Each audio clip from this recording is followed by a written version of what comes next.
natin mga kapatid sa gabi na ito sa pagpapatuloy ng ating pagdiriwang, no? Ng isang taon ni Art Yala na siya natin mapipili ngayong gabi live. Talagang live dahil katabi siya ni Ate Rem, kapatid ni Art. Tatawagin natin yung ating kwentong kapatid na ating papansinin at makakatabi pa nga eh, 'di ba? So, kung handa na yung ating kapatid winner, no? Nakita niyo na siya actually, pero ulitin nating tawagin. Walang iba kundi si kapatid Melanie Likwanan. Yala! Ayan! Ayan, upo ka dyan, kapatid. Ayan.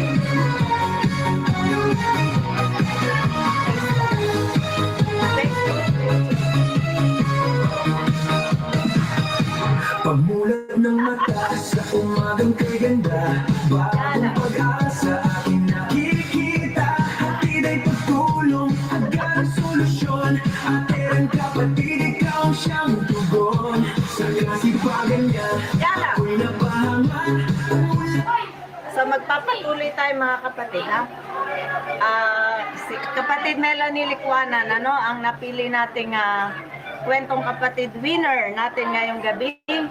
Common nandito siya, dinalaw niya si Art, no? Nagbigay siya ng oras para personal niya daw tayong makita, tama? Yes po. Yes, talaga yan. So, taga San Agustin ka rin? San Agustin po. Magandang gabi ka sa ating mga kapatid. Good evening po mga kapatid sa Facebook at sa YouTube po. Itong ating kapatid na to ay isang single mom, okay? So, common nandito siya kay Ate Rem, kapatid, at maging extra special yung ating kwentong kapatid. Bibihira ang pagkakataon na ito na kasama ni Ate Rem ang ating kwentong kapatid winner. So, babasahin natin yung kanyang kwentong kapatid. Melanie Likwanan. Sabi ng ating kapatid na Melanie Likwanan, magandang araw po Ate Rem Abara. Isa po akong single mom for 8 years. Okay? May isang anak na babae, mag-grade 4 na po siya. This coming pasukan po. Nawalan po ako ng pagkakakitaan noong nakaraang buwan. Anong nangyari? Bali pinili ko na lang po isa kasi parang binibigay. Kasi po nagkaroon po ng maraming problema po sa pwesto ko po. Ano ba tinitinda mo, kapatid? Meron po akong silugan, silog? mga pulutan po, mami, pares. Oo. Tapos po, kasi mag-isa na lang po ako doon.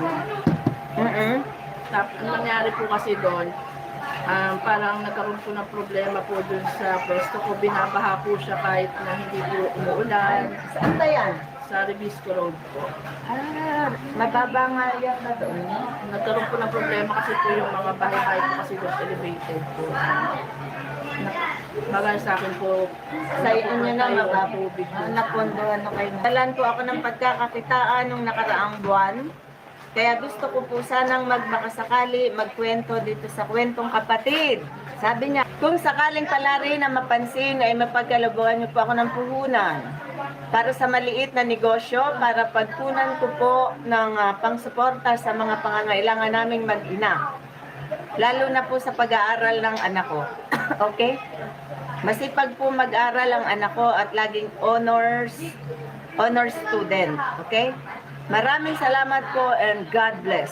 Yan ang kwentong kapatid nitong ating kapatid na si Melanie Likwanan. So, grade 4 na yung anak mo, ano? This coming pasukan po. Anong plano mong ano? Sa ngayon po kasi naghahanap po ako ng pupwestuhan po kasi gusto ko po sana makita ang pwesto ko. Yung mas malapit na lang po sa amin kasi po ako rin po kasi hands-on sa pag-aalaga po sa anak ko. Oo. Pero sa ngayon po, habang wala pa po, plano ko po muna maglatag po ng lamesa tapos maglalagay po ng mga lutong ulam. Parang kaya na natin yan kung ganyan-ganyan lang. Maliit na puhunan lang yan, ano?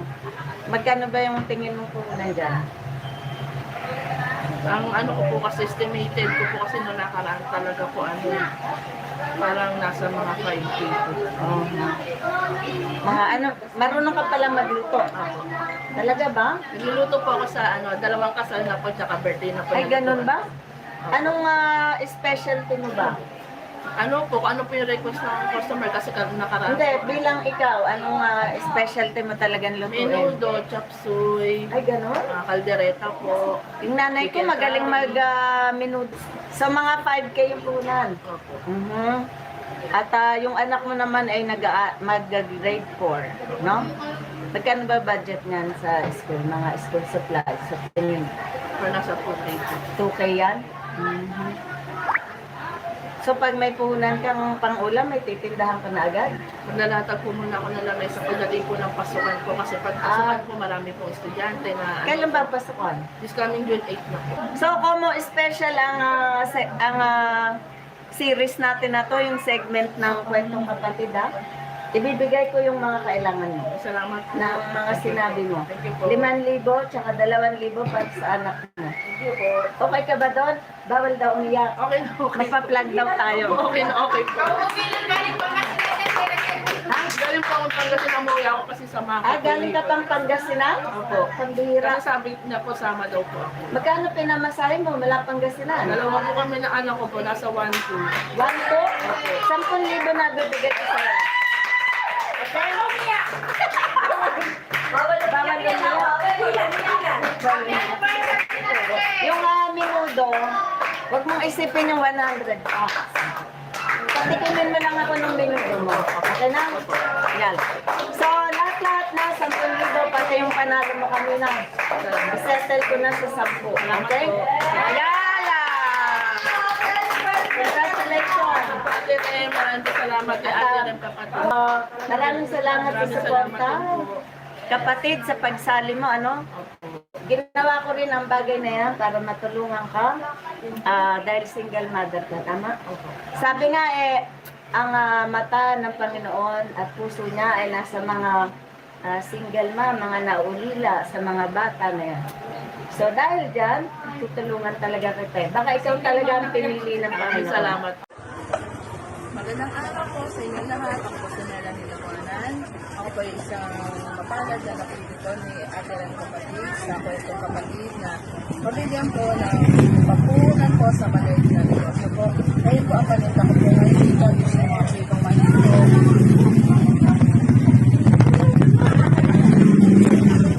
Simula po ako magbigla ng nakaraang pasukan June 8. Ngayon po sana po ay lumabot po ang negosyo ko na ito. Papasalamat po ulit ako kay Ate Rem kapatid. Nagpapasalamat din po ako kay Ate Rem sa pagbigay po sa amin ng pabili ng school supplies. Thank you po, Ate Rem.